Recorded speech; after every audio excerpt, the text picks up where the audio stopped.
Dice la Biblia que cuando Jesús está en Getsemaní, según el calendario judío es abril, es tiempo de invierno.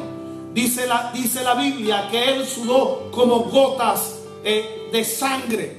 Y yo me hacía una pregunta: ¿cómo es posible que una persona pueda sudar en vez de agua, sangre?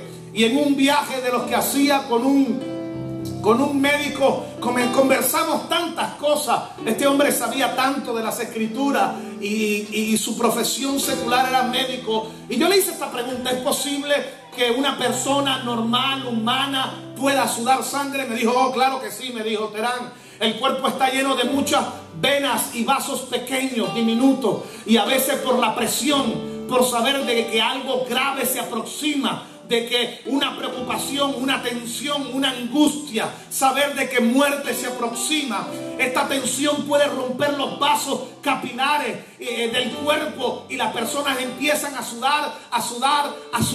¿Alguien me está oyendo? A sudar sangre. Y cuando yo oí eso, pude entender, hermano, lo que Jesús está en ese momento sintiendo en Getsemaní. Ya él sabía a lo que se aproximaba. Ya él sabía que venía el momento del sacrificio por el cual había venido. Yo una vez oí a alguien decir, cuando mataron a Cristo, escúcheme, a Dios no se le puede matar, a él nadie lo mató, él entregó su vida en propiciación de nuestros pecados.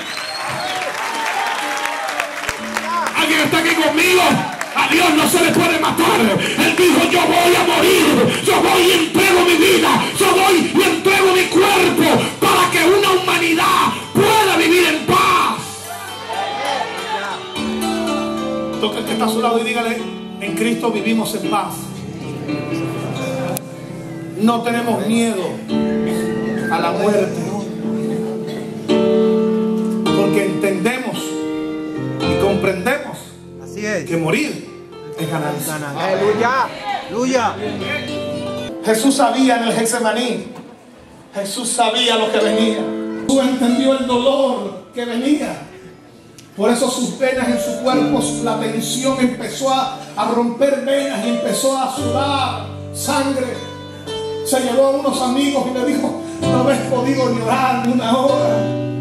El agotamiento, el cansancio, la desesperación, la angustia había llegado a Jesús.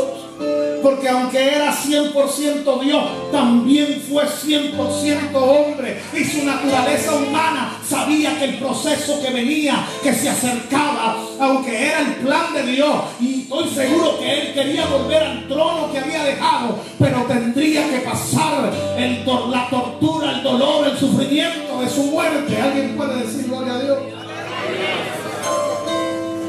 La crucifixión es lo más grande de la historia, hermano. La crucifixión es el acontecimiento más poderoso que ha existido por todos los tiempos. Es tan grande que la mente humana no puede terminar de entender lo que está sucediendo. En ese momento, en el Getsemaní, allí aparece Judas, hermano, con políticos, legisladores, soldados romanos, doctores de la ley, y vende a Jesús por 30 monedas de plata. Oh my God, imagínese vender al Hijo de Dios por 30 miserables monedas de plata. Y dice que allí, hermano, toman a Jesús y Pedro audazmente saca una espada, corta la oreja de uno de los soldados y pasivamente, me imagino, Jesús le dice: Pedro, tranquilo, no te preocupes.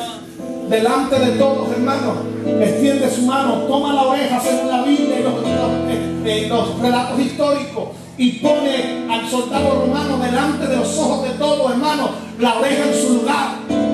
¿Está aquí conmigo? Un hecho poderoso. Sin embargo, se llevó a cabo el cometido por lo cual había sido apresado. Y dice, después la Biblia, que ya Pedro ya no lo defendía, sino que seguía a Jesús de lejos, dice la Escritura. Y cuando yo leí eso saltó en mi espíritu y en mi corazón, porque a Jesús no se le puede seguir de lejos, no se le puede seguir con poco compromiso, no se le puede seguir sin pasión, sin entrega, sin obediencia. Jesús no necesita que nosotros le amemos de lejos. Jesús no necesita que tú le digas: sí, más adelante, el año que viene, que si las cosas me cambian, a lo mejor yo le sirvo a Dios. Aleluya. Dios quiere que tú le sirvas de cerca, que te puedas acercar a Él. Santiago escribe y dice: acercaos a mí y yo me acercaré a vosotros. Oh hermano, yo no sé, pero estar cerca de Dios es la experiencia más poderosa que he podido vivir en mi vida. Yo le digo al Señor, yo sé que el mundo ofrece muchos placeres, pero vivir lejos de Dios ya no podría. Creo que la droga no sabría igual. Creo que los bailes ya no me saldrían, no me saborían, me diera sabor igual. ¿Está aquí conmigo? Porque después que le conocemos, viene una paz, viene un cambio, viene una unidad familiar, donde todo, hermano, es renovado. Toca que está a su lado y dígale: no podemos seguir a Cristo de lejos. Escuchen. Jesús lo ponen enfrente de Herodes. Herodes lo manda a Pilato. Pilato se lava las manos. Nadie puede acusarle de pecado. Pero la multitud sí gritaba: crucifíquenlo. Crucifíquenlo. Crucifíquenlo. No había pecado alguno. Pero el pueblo le gritaba: crucifíquenlo. Mátenlo. Estoy seguro que en medio de todo ese pueblo había gente que Dios había sanado, había gente que Jesús había alimentado, había gente donde Jesús había hecho grandes cosas en su vida. Y el temor fue invadido por la multitud que decía: crucifíquenlo, mátenlo. ¡Santo! Dice la Biblia que tomaron una corona de espinas. Mac Lucado, en uno de sus libros, el que escribe, se llama Él escogió los clavos. Léalo cuando pueda. Dice que el árbol que tomaron se llama camuro. Dice que es un árbol con espinas de 1 pulgada. Y dice que este árbol, con el contacto de la piel, produce intoxicación en el cuerpo y mareo. Dice la Biblia que a Jesús toman una corona de espinas, la ponen en su cabeza, toman un madero y golpean su cabeza. Y le dicen: si eres profeta, profetiza ahora quién fue el que te golpeó. Usted no tiene idea del simbolismo de lo que estaba sucediendo en ese momento. ¿Está aquí conmigo? Las espinas penetraron todo su cabello, su cuerpo. En ese momento queda intoxicado por una toxina que empieza a provocar mareos, inflamación del cuerpo. ¿Está aquí conmigo? ¿Sabe qué significa esas espinas? ¿Quiere que comparta cuál es el simbolismo de las espinas? No es el pecado. Las espinas es la consecuencia del pecado. Génesis capítulo 3, verso 17 al 18. Dice: por cuanto obedeciste a tu mujer, maldita será la tierra. Está hablándole a Adán y Eva. Le dice a Adán: por cuanto obedeciste a tu mujer, maldita será la tierra. Espinas y cardos producirá la tierra ahora. O sea, las espinas, la corona de espinas, era la consecuencia del pecado de cada uno de nosotros. Ni siquiera habíamos nacido cuando Jesucristo ya se estaba culpando y llevando la consecuencia. Por eso que el salmista decía el profeta Isaías dice que todos nos descarriamos como ovejas. Ya Dios sabía que nosotros no le íbamos a servir, y entonces Él estaba cargando la consecuencia del pecado. Alguien puede decir gloria a Dios. Alguien puede decir gloria a Dios. El látigo, ya voy a terminar. El látigo. Los judíos castigaban 40 menos 1, o sea, quiere decir 39 veces cada azote de los de Jesucristo. ¿Está aquí conmigo? Los judíos castigaban 40 menos 1, o sea, 39 veces. Y los judíos castigaban 39, lo máximo que azotaban a una persona eran 39 veces. ¿Por qué? Por moral, porque podían quedar con deficiencia física las personas que eran azotadas, y porque sus necesidades fisiológicas, como el orine y lo otro, se podían hasta defecar. ¿Está aquí conmigo? Pero cuando usted estudia los relatos históricos, los que realmente tienen a Jesús no son los judíos, son los romanos, gente perversa. gente malvada.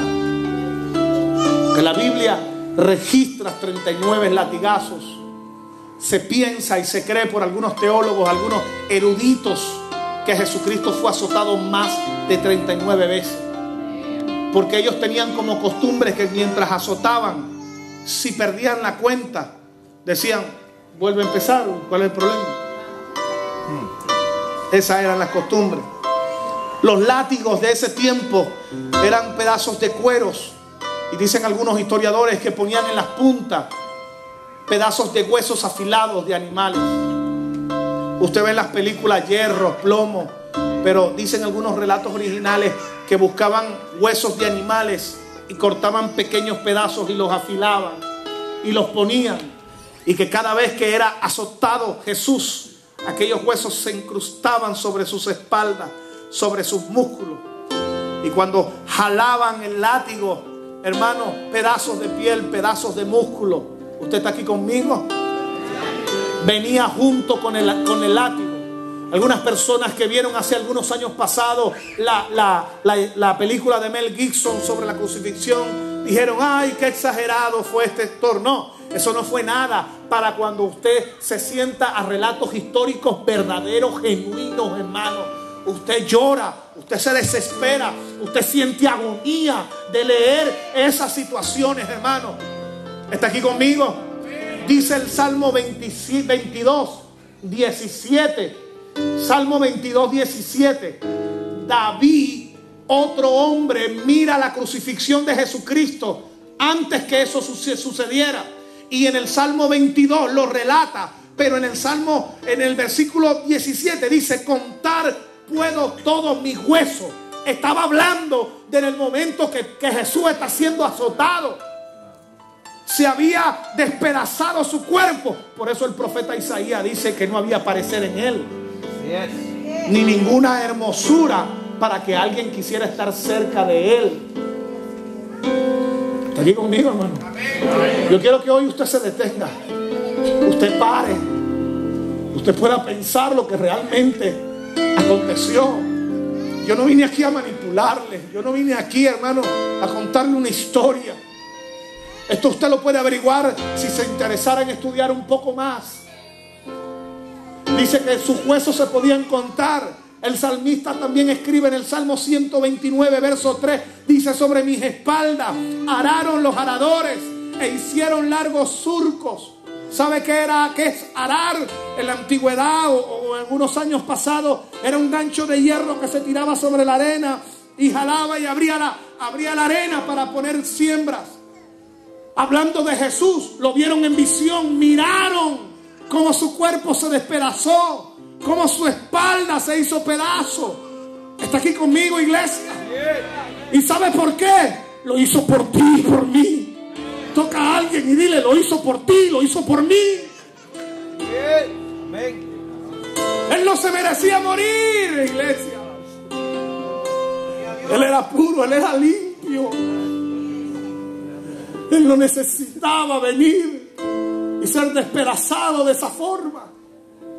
Pero él sabía que usted y yo no tendríamos salvación a menos que él viniera y pasara ese trago amargo. ¿Usted está aquí conmigo? Amén. No entiendo cómo podemos vivir lejos de Dios. Yo le comprendo que usted no le haya conocido, pero tiene que haber una necesidad en ti de acercarte a Él. Dice la Biblia que cuando Él pensó en ti, tuvo pensamientos de bien y no de mal. Lucha. O sea, que no es el plan ni la voluntad de Dios que tú vivas como estás ahora. Porque Él cuando pensó en ti y te diseñó, tuvo pensamientos para que tú tuvieras una vida de bendición y de éxito. Pero al no conocerle, nos desviamos y perdemos ese propósito. Pero esta noche podemos recuperar ese propósito y venir de nuevo al plan de Dios y que nuestras vidas sean cambiadas. Satanás nos ha robado todo, iglesia. Él lo hizo por ti. La Biblia dice que no había ningún parecer en Él para que le deseemos. ¿Está ahí conmigo? Después que es azotado, después que es golpeado, ponen un manto sobre su espalda